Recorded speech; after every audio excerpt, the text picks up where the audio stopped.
یہ واضح ہے کہ پرانے عہد نامے کی کتابوں میں مسیح کے بارے میں پیشن گوئیاں کی گئی ہیں، لیکن اس کتاب میں ہم کہاں تلاش کرتے ہیں؟ قربانیاں اور نظریں، ہمارے پاس 4 خون کی قربانیاں ہیں، سلامتی کا ذبیحہ، اور پھر اس کے بعد خطا کی قربانی، اور پھر جرم کی قربانی، جو کہ مسیح کی موت کو مختلف پہلوؤں سے بات کرتا ہے۔ اور ہمارے پاس میدے کے نذرانے کے نام سے بھی ایک نذرانہ موجود ہے، جو مسیح کی زندگی اور انسانیت کی تصویر ہے، اور یہ ہماری ایجاد ہے۔ لیکن جب آپ عبرانیوں کی کتاب کے 10ویں باب کو پڑھتے ہیں، اس لیے وہ دنیا میں آتا ہوا یہ کہتا ہے کہ تو نے قربانی اور نذر کو پسند نہ کیا، بلکہ میرے لیے ایک بدن تیار کیا۔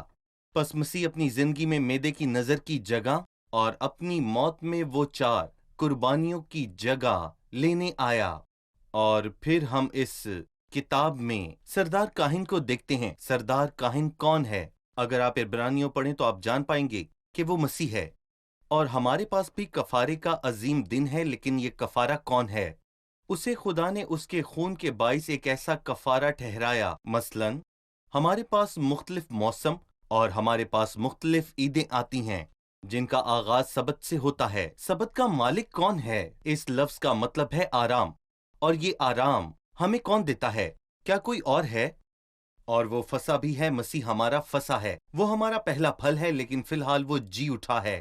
پس موسم ہمیں مسیح کے بارے میں بتا رہے ہیں، اور یہ کتاب ان کتابوں میں سے ہے جو ہمیں مسیح کے بارے میں بھرپور طریقے سے بتاتی ہیں، لیکن مختلف طریقوں سے اور مختلف علامتوں سے۔ بے شک ہمارے پاس کفارے کے دن عزازیل قربانی کا بکرا ہے، صحیح۔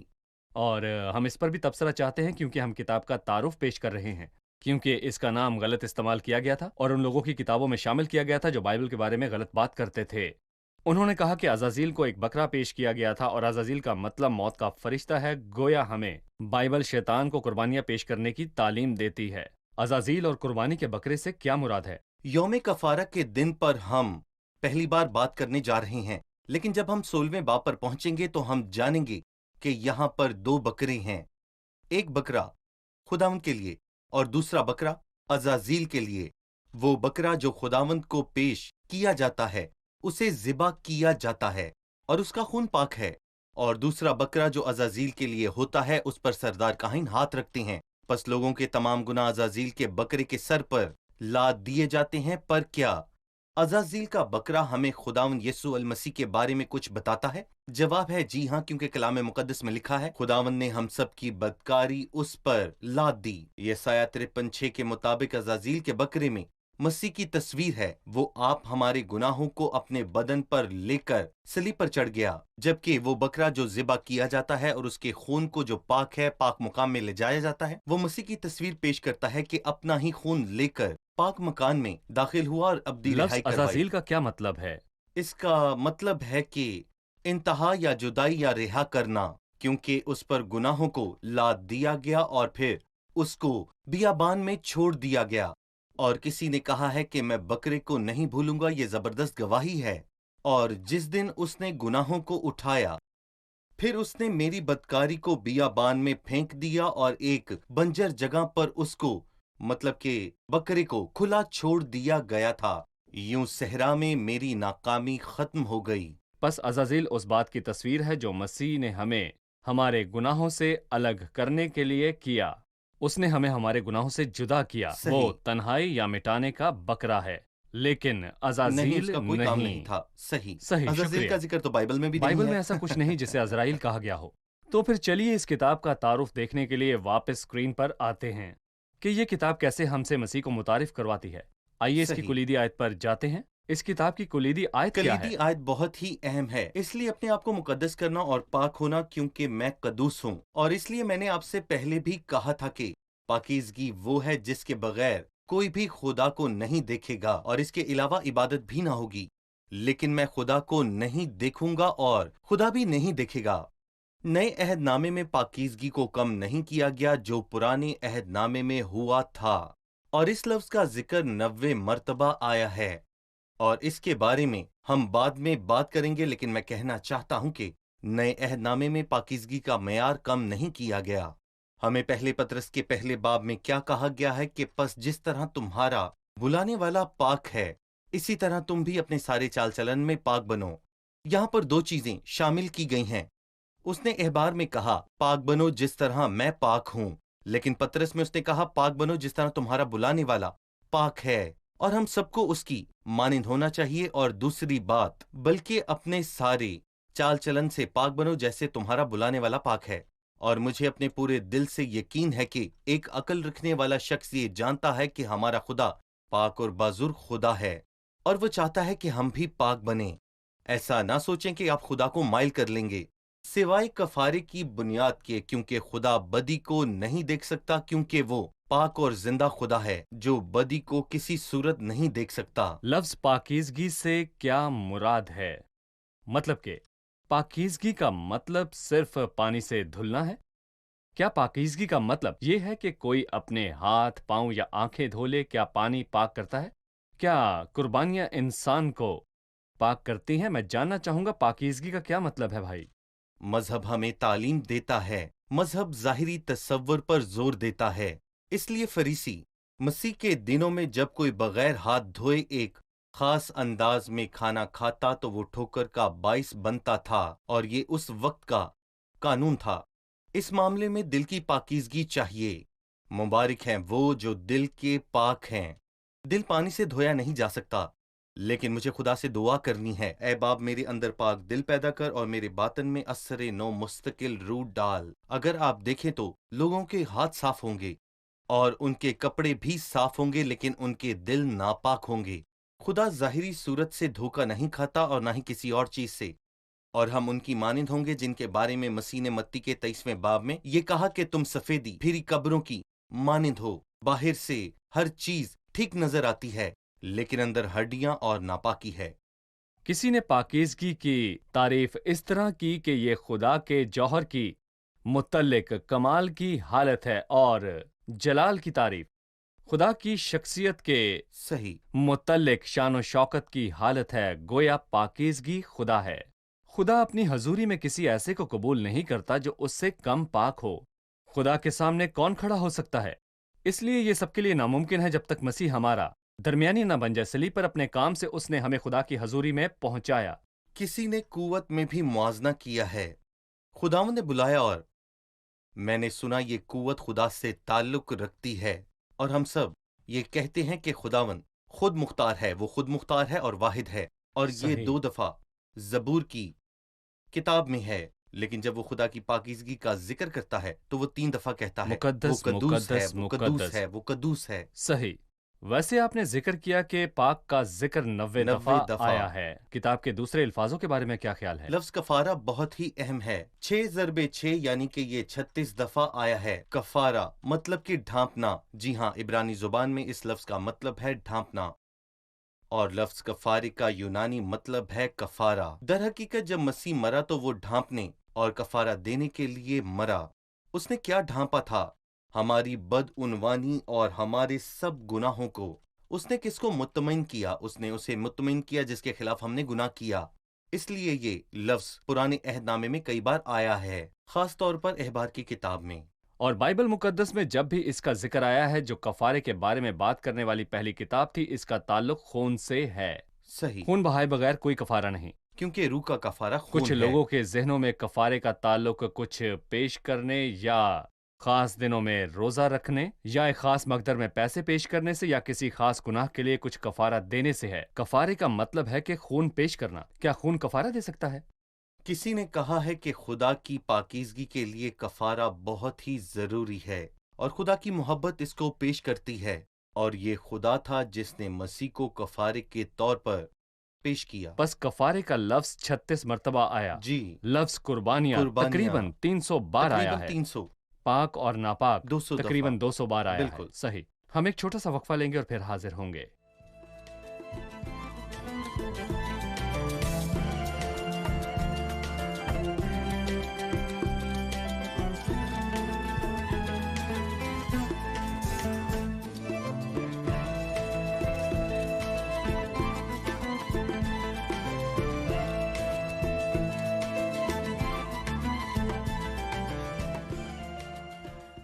ہم احبار کی کتاب کا شریعت کی دوسری کتابوں کے ساتھ تعلق دیکھنا چاہتے ہیں۔ جی بھائی۔ در حقیقت بائبل مقدس کی عظمت اس طرح کے سوالوں اور تخلیق میں ظاہر ہوتی ہے۔ پیدائش کی کتاب ابتدا کی کتاب ہے۔ پیدائش کی کتاب کے آغاز میں جب انسان گر گیا، لیکن افسوس کی بات یہ ہے کہ اس کتاب کے آغاز میں جب خدا سب کچھ دیکھتا ہے تو وہ یہ کہتا ہے کہ سب اچھا ہے، لیکن کتاب کے آخر میں ہم یہ دیکھتے ہیں کہ عظیم یوسف مر گیا اور انہوں نے اس کی لاش میں خوشبو بھری اور اسے مصر کے تابوت میں رکھا۔ انسان کے گرنے کے بعد گناہ داخل ہوا اور شرمناک زوال کتاب کے آخر میں آتا ہے۔ لوگ ذلیل ہونے والے غلام بن گئے، لیکن خدا کا شکر ہو جس کے خون سے ہمیں چھٹکارا ملا، اور یہ خدا کے خون کی بدولت ہوا۔ اس نے اپنے لوگوں کو چھڑایا اور یہی خروج کی کتاب میں ہمیں ملتا ہے۔ مگر تمام چھڑائے ہوئوں کو کیا کرنا چاہیے؟ انہیں شکر گزاری اور عبادت کے ساتھ خدا کی حمایت کی طرف لوٹنا چاہیے، اور یہی احبار کی کتاب میں ہے۔ لیکن یہی کام مقدسین کے اندر ہی نہیں ہونا چاہیے، بلکہ یہ کام کیمپ کے باہر بھی ہمیں کرنا ہے۔ اس لیے گنتی کی کتاب اس کے بارے میں بات کرتی ہے۔ پس خدمت سے پہلے عبادت ہے، پر ایسا کیوں ہے؟ کیونکہ خدا کا حصہ انسان کے حصے سے ہمیشہ پہلے آتا ہے، اور یہی گنتی کی کتاب میں ہے۔ لیکن اس سے پہلے کہ ہم خدمت کریں، ہمیں عبادت کرنی ہے۔ اور پھر پہلے پطرس کے دوسرے باب میں ہمیں یہ بتایا گیا ہے کہ قربانیاں پیش کرنے کے لیے پاک کہانت ہے، پھر شاہی کہانت ہے جس کا اعلان ہم کر سکتے ہیں۔ ہم دونوں ہی کر سکتے ہیں، لیکن سب سے پہلے ہمیں اپنی خدمت کا آغاز پاک کہانت سے کرنا ہے۔ خدا کا حصہ خدا پہلے۔ کا حصہ پہلے۔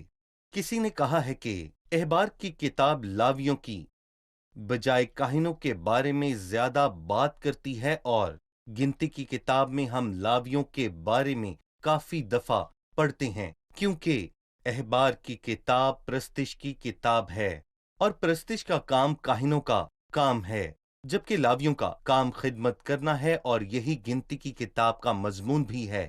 اور پھر آخر میں ہم استثنا کی کتاب کو دیکھتے ہیں، اور یہ خوبصورت بات ہے کہ اس کا اختتام 5 حصوں پر ہے، کیونکہ یہ کتاب فرما برداری کی ہے، برکات اور نافرمانی کی لعنت۔ اس کتاب میں فرما برداری کو واضح طور پر بتایا گیا ہے، جبکہ اس میں لعنت کا بھی ذکر پایا جاتا ہے۔ فرما بردار شخص جو زمین پر چلا اور بہت سے معجزات بھی دکھائے، وہ مسیح ہے جس کی فرما برداری اور آزمائش لاسانی طور پر ظاہر ہوئی۔ جب شیطان نے اس سے یہ کہا کہ حکم دے کہ یہ پتھر روٹیاں بن جائیں، تو مسیح نے اسے جواب دیا کہ انسان صرف روٹی سے ہی جیتا نہ رہے گا، بلکہ ہر اس بات سے جو خدا کے منہ سے نکلتی ہے۔ شکریہ بھائی۔ موسیٰ کی 5 کتابوں میں تعلق بتانے کے لیے میرا صرف ایک سوال باقی ہے، جو کہ احبار کی تقسیم کے حوالے سے ہے۔ اس بارے میں ہم اسکرین پر دیکھتے ہیں اور آپ ہمیں اس کی وضاحت فرما دیجیے۔ جیسے کہ یہاں ظاہر ہے کہ احبار کی کتاب یہاں پر 2 حصوں پر تقسیم کی گئی ہے، اور ہم دیکھتے ہیں پہلا حصہ پہلے باب سے 10ویں باب تک ہے، اور دوسرا حصہ 11ویں باب سے 27ویں باب تک ہے۔ پہلی تقسیم کا موضوع خدا کے قریب آنا ہے، اور دوسرے حصے کا موضوع پاکیزگی سمجھی جاتی ہے، اور ہم دہراتے ہیں کہ ہم خدا کے قریب چلے جائیں، لیکن ہمیں خوبصورتی کے ساتھ خدا کے پاس اس پاکیزہ حالت میں جانا ہے تاکہ کفارہ ہو سکے، کیونکہ میں اپنی کمزوریوں کے ساتھ اس کے پاس نہیں جا سکتا، مجھے کفارے کی ضرورت ہے۔ پہلی تقسیم پہلے باب سے 10ویں باب تک 2 حصوں میں ہے۔ پہلے باب سے 7ویں باب تک مختلف قربانیاں ہیں، 4 خون کی قربانیاں اور پھر میدے کی نذر ہے، جبکہ 8ویں باب سے 10ویں باب تک یہ سب کہانت کے بارے میں بات کرتے ہیں جو ان قربانیوں کو یہاں پیش کرتے ہیں، جبکہ پاکیزگی کا حصہ 3 حصوں میں تقسیم کیا گیا ہے۔ 11ویں باب سے 15ویں باب تک پاکیزگی کی بنیاد ہے، اور 16ویں باب میں جو کہ یوم کفارہ بھی سمجھا جاتا ہے، اور اس کے بعد پاکیزگی کے قوانین ہیں جو باب 17 سے 27 تک جاتے ہیں، جن کے بارے میں تفصیل سے بتایا گیا ہے۔ شکریہ اس خوبصورت معلومات کے لیے۔ خداوند آپ کو برکت دے۔ ہم نے آپ سے بہت فائدہ سارا جلال اٹھایا۔ اس کو ملے۔ خدا کے دائرہ کار میں ہم کتنے امیر ہیں، جیسے کہ ہم احبار کی کتاب کی دہلیز پر ہیں۔ ہم پروگرام کے اختتام پر ہیں۔ آئیے مہمانوں سے رائے جانیں۔ آج آپ نے احبار کی کتاب کے تعارف سے کیا سیکھا؟ جیسا کہ ہم جانتے ہیں کہ احبار کی کتاب اور بائبل مقدس کی تمام کتابیں بائبل کے موضوع اتحاد کا اعلان کرتی ہے اور مسیح کے آنے والے کاموں کو بیان کرتی ہے۔ کیونکہ مسیح کی گواہی نبوت کی روح ہے۔ اگر ہم خروج اور احبار میں موازنہ کرنا چاہتے ہیں تو ہم دیکھیں گے کہ خروج چھٹکارے اور خدا کے ایک عظیم کام کے ذریعہ لوگوں کے پاس آنے کے بارے میں پڑھتے ہیں، جو کہ صلیب پر مسیح کا کام ہے، اور یہ ایک جاری کام ہے جو ہمیشہ ہمیشہ جاری رہتا ہے۔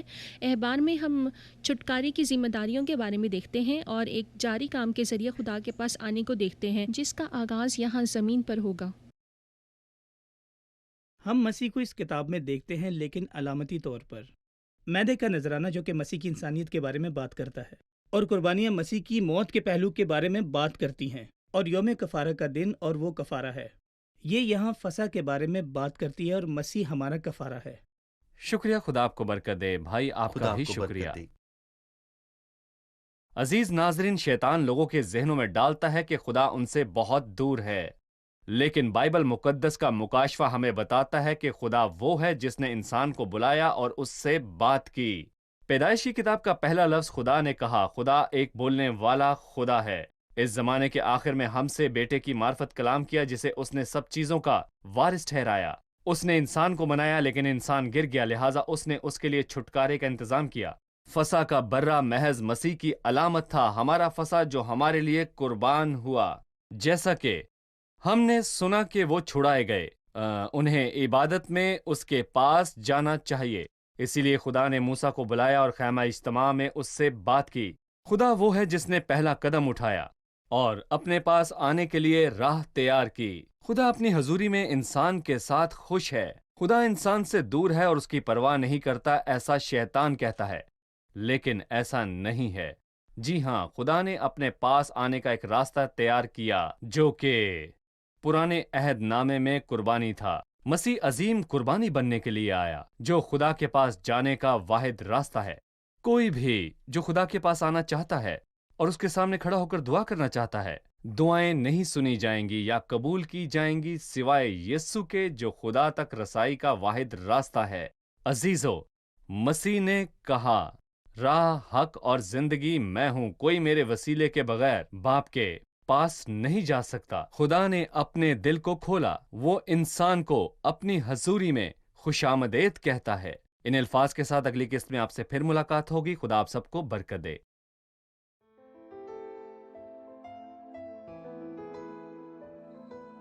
تیرا کلام رہے گا قائم، پہاڑ جب نہ رہے خدایا، تیرے منہ کی ایک بات بھی ٹلے گی نہ، چاہے کچھ بھی ہو۔ تیری مان دیے ہے زندہ، سونے سے بھی قیمتی، میرا دل یہ دے گواہی ہے، یہ کتاب عظیم نازل کرے اپنا کلام، شکستہ دلوں کو سکون ملے، تاریکی دور ہو میری راہیں روشن کر، دل اپنا کلام کثرت سے اے خدا بدل دے، رہائی دے کثرت سے پھل ملاؤ۔ کلام رہے گا قائم، پہاڑ جب نہ رہے خدایا، تیرے منہ کی ایک بات بھی ٹلے گی نہ، چاہے کچھ بھی ہو۔